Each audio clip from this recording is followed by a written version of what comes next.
Hello, and welcome to this introductory video on Oracle Linux. This video discusses and demonstrates features of the Oracle Cloud Infrastructure. After watching this video, you will learn about Oracle Cloud Infrastructure and its many services, virtual cloud networks, compute instances, shapes, and images, and finally, creating and launching a compute instance. Oracle Cloud Infrastructure is a set of complementary cloud services that enable you to build and run a wide range of applications and services in a highly available hosted environment. Oracle Cloud Infrastructure offers high-performance compute capabilities as physical hardware instances and storage capacity in a flexible overlay virtual network that is securely accessible from your on-premises network. From the dashboard, let's now take a look at compute instances by clicking on Compute and then Instances. The compute service lets you provision and manage compute hosts known as instances. You can launch instances as needed to meet your compute and application requirements. After you launch an instance, you can access it securely from your computer, restart it, attach and detach volumes, and terminate it when you're done with it. Any changes made to the instance's local drives are lost when you terminate it. Any save changes to the volumes attached to the instance are retained. Let's now turn to the load balancing service by clicking on the networking and then load balancers. The load balancing service provides automated traffic distribution from one entry point to multiple servers reachable from your virtual cloud network. The service offers a load balancer with your choice of a public or private IP address and provisioned bandwidth. When creating a load balancer, you have a choice between a basic load balancer and a network load balancer with high availability. For now, let's skip creating a load balancer and click Cancel and move on to block volumes. Again, click on the menu, then Storage, and then Block Volumes. Block Volume Service lets you dynamically provision and manage block storage volumes. You can create, attach, connect, and move volumes as needed to meet your storage and application requirements. Once attached and connected to an instance, you can use a volume like a regular hard drive.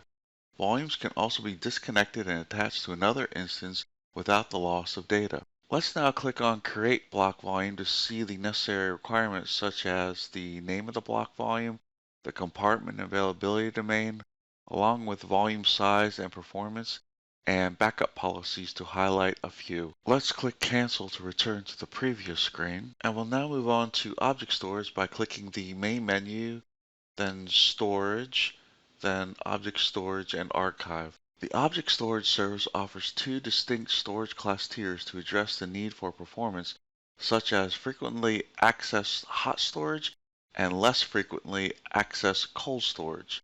Storage tiers help you maximize performance where appropriate and minimize costs where possible. Let's click on Create Bucket to see the necessary requirements such as bucket name, default storage tier, encryption, and as an option, tags for tagging of a bucket. Click Cancel to return to the previous screen. Let's take a look at file storage by clicking on the main menu, then Storage, and then File Storage. The file storage service provides a durable, scalable, distributed, enterprise-grade network file system. You can connect to a file storage service file system from any bare metal, virtual machine, or container instance in your virtual cloud network. Click on Create File System to view the necessary information needed, such as file system, export, and mount target information. Again, click on Cancel to return to the previous screen.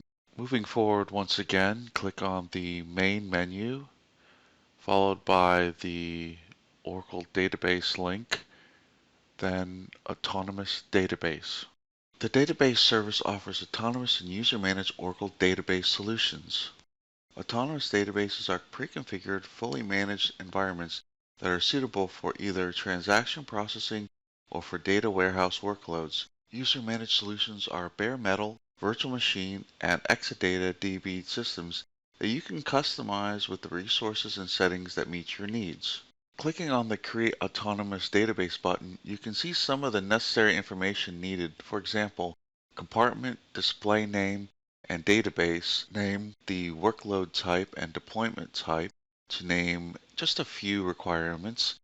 Let's return to the previous screen by clicking on Cancel. Now let's look at one more service, the auto service, by clicking on the menu and then Identity and Security, then Audit. The audit service automatically records calls to all supported Oracle Cloud Infrastructure Public Application Programming Interface or API endpoints as log events. Currently, all services support logging by audit. Log events recorded by the audit service include API calls made by the Oracle Cloud Infrastructure Console, Command Line Interface or CLI, Software Development Kits or SDK, your own custom clients, or other Oracle Cloud Infrastructure services. Let's return to the Compute service by clicking on the menu, then Compute, and then Instances. Finally, let's create a compute instance. First, we need to assign a name to the new instance, followed by accepting the current compartment, and then changing the availability domain to AD2. We'll keep the default image and shape as they are. Under networking, we'll stay with the default VCN and subnet. However, we will not assign a public IPv4 address since this is only a demonstration for launching a compute instance. Under SSH keys, let's select no SSH keys since we haven't the need to SSH to the instance. Under boot volume, we'll leave all the options as is. Now click Create to finally create and launch our new instance. It may take a few minutes for our new instance to spin up, so a bit of patience may be necessary. After a short time, the new compute instance is launched successfully. Congratulations! This of course was a quick method for launching a compute instance, while customizations are offered for creating and launching your own instances as you see fit. Oracle provides an extensive number of resources which you can use to learn more about this subject and others. Look for additional videos on Oracle Linux and other topics using the links shown. This concludes the video. Thank you for watching.